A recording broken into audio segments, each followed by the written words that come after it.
Pascal Obispo, ce matin, on discute pour nos auditeurs et je voudrais qu'on réalise cette interview devant ce piano. Juste un petit saut dans le temps et se dire que la première fois que tu t'es retrouvé devant un piano, t'avais quel âge? 4 ans. Et tu te souviens des premières notes? Oh non, je Le pense que premier accord qu'on t'a appris, c'était quoi?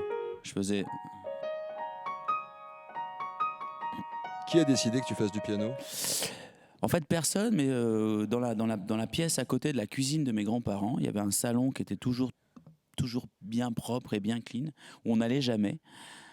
C'était un petit peu comment dire, le La trésor, chasse gardée voilà, le familiale. trésor de la famille, Uh-huh. avec des objets, etc. Enfin bref. Et il y avait un vieux piano sur lequel avaient appris ma tante et ma mère aussi. Uh-huh. Ils n'avaient pas beaucoup d'argent, donc finalement les cours avaient été donnés qu'à ma tante à l'époque. Enfin bref, c'était comme ça. Et moi, quand j'étais tout petit, une fois que pendant que la cuisine était en train de se faire nettoyer et Ouais. débarrasser par les grands-parents, j'allais avec mon arrière-grand-mère, Lucie. J'allais à côté, je pianotais, j'ouvrais, c'était voilà, j'avais envie d'ouvrir voilà le coffret j'allais sur ce piano et voilà, et donc je me souviens très bien de Lucie qui était là à côté de Ça a moi. commencé comme ça, en fait, tout simplement. Voilà.